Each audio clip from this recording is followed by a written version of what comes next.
What is up everyone? Now as you can see, we're going to be jumping over to Apex Legends for today to celebrate the launch of Season 2, which is now live. A quick thank you to Apex Legends for sponsoring this video, and if you haven't already gotten it, you can pick up Apex Legends for free on PC, PS4, or Xbox via the link below. Now as you can see here, we're going to be going traditional coconut bra, and if you're new to the channel, that means my goal in this video is to teach you top level tips, tricks, and general knowledge that you and your squad can start using to get the jump on the enemy for easy kills and dubs that you might not have gotten prior to watching this. So without delaying it any longer, let's jump right into it.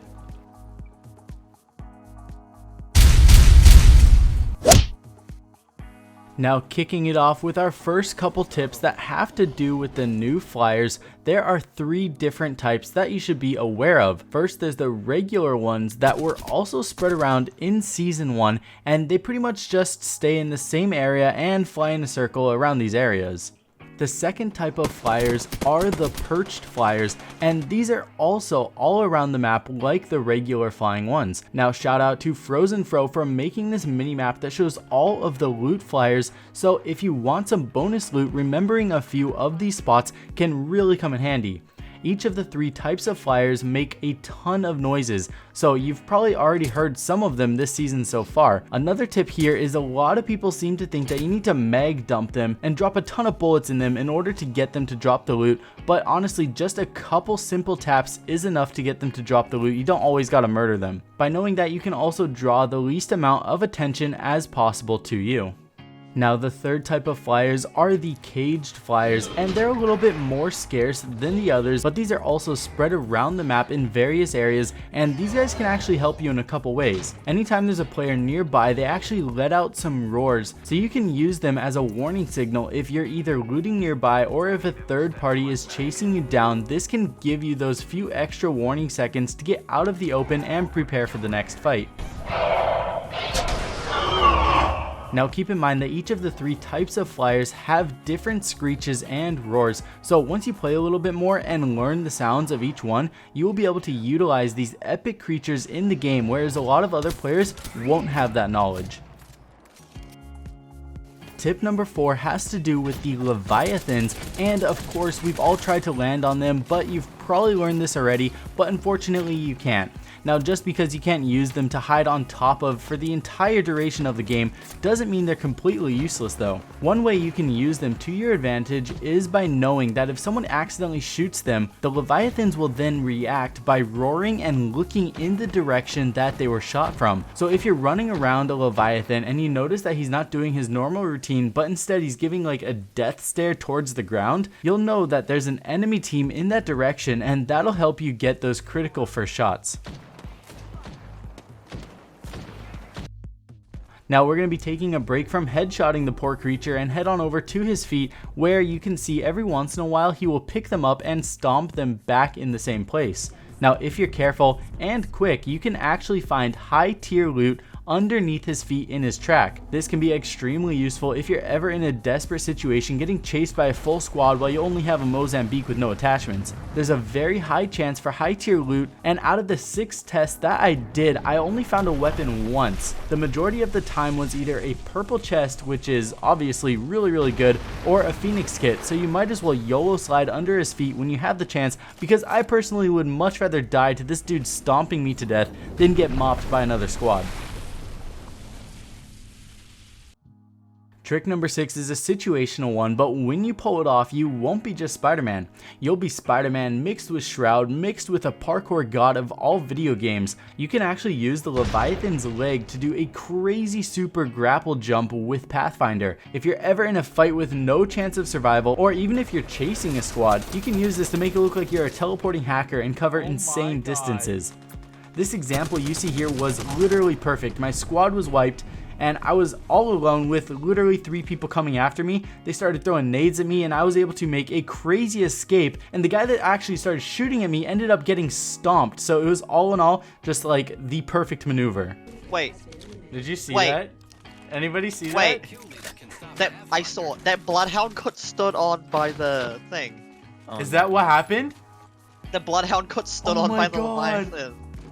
Alright, so continuing on with the same clip, this one's just general knowledge that you should know about, and it's especially useful because we all have that one friend that has no care for his own well-being, and when he sees the foot being raised even from 100 meters away, you know he's still gonna go for the loot underneath. Well, when they do get squished, just know that like when falling off a ledge, your teammate's death box will just be pushed out to the side for you to recover the banner so that you don't need to wait for the Leviathan to raise his foot again. If you are successful in picking up the loot that was underneath the Leviathan's foot, it will also still be in your loot box, so it's not totally useless.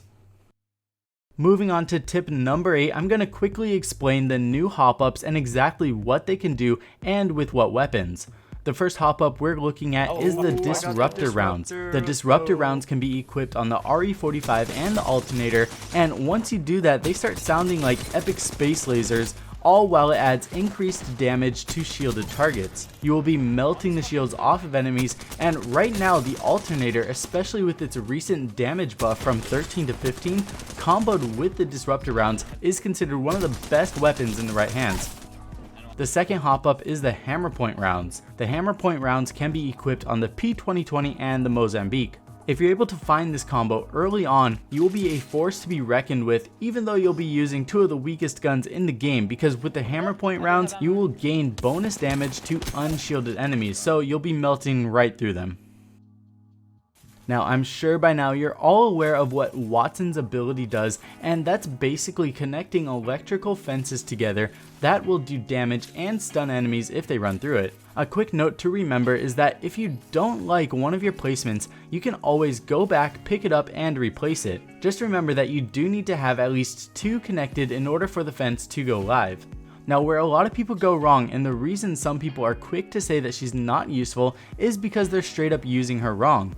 Watson can be incredibly annoying in the right situations, and where a lot of people go wrong right away is that they try to use this as a form of cover, like placing it down after a fight and try to stop the third party, when that is not going to help you at all because you can simply shoot through the fence. You rarely want to use this in open space areas. In order to get the most out of Watson's ability, you want to use it to cut off rotations, flanks, and entrances. If you're using her as an aggressive rusher, then you haven't been getting the most out of her. Watson is definitely for a more defensive playstyle, and keeping that in mind when playing her will already help you get more out of her than you were before. Her ability really shines when you're fighting in close quarters or building areas because you'll be able to control points and change the path players have to take to your advantage. Blocking doorways with her fence while you're inside either forces them to push from another point, or it will delay the fight altogether and long enough where the attacking team that's trying to get to you will actually get third-partied while they're stuck outside. When you place down Watson's fence, you just need to remember that like Caustic, you can shoot at the base to be destroyed. Now, the advantage Watson has over Caustic is that she can simply place the nodes down past cover so that you can protect the base of each node as best as possible. Don't make the mistake of just placing the fence the length of a doorway or entrance, but make it at least twice that long and get the nodes out of sight.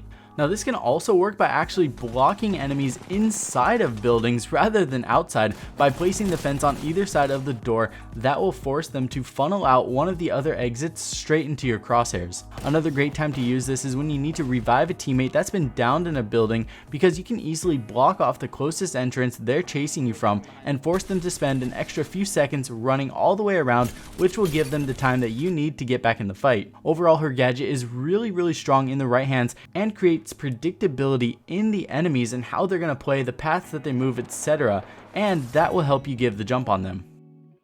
Taking a look at Watson's passive ability, the main items to know are that the ultimate accelerants that normally only charge a small percentage of your ultimate actually 100% charge Watson's. That means if you have a large enough backpack, it's always a great idea to carry around an extra one with you because you can basically have back-to-back ultimates. Moving to her ultimate ability, it does a few pretty amazing things you need to know about. The first and main one you probably already know about is that it stops and destroys all incoming ordnance, such as nades and even Bangalore's missile airstrike. The second perk that Watson's ultimate brings is that, kind of similar to Lifeline's health drone, Watson's heals all teammates' shields that are within the range. Now, it is slower than Lifeline's recharge, but it does have a bigger range, so it's a pretty good trade-off. Now putting 2 and 2 together, if you do have a lifeline and a Wattson, you can passively be healing shields and your main health all at the same time as you loot and organize gear. If you are carrying around an ultimate accelerant, you can use one while in a gunfight to block all incoming nades, ordnance, etc., and then immediately have another one right after that's passively healing your shields as well as your teammates as you and your team loot. Now, I was like a lot of people when I first started playing, and I was doing my usual running and gunning, but as Wattson, I didn't find myself in enough situations where her fence was crazy useful. Once I started really breaking her down and taking these tips to heart, I found myself really getting the most out of her, and it's so cool to see this whole new aspect to the game. When you start to implement these tips, you can really use Wattson to her fullest potential. Anyways, that's gonna wrap it up for this video. If you liked this video and found anything useful, slap that like button because it really helps me out. Huge thanks again to Apex Legends for sponsoring this video and letting me keep it OG Coconut Bra with the tips and tricks. I had a blast making this video, and I've been having a lot of fun playing Season 2 so far. Make sure to check out the link down below if you don't have Apex yet and you want to give it a try. I'll see you guys all very soon in the next video. I love you all. Peace.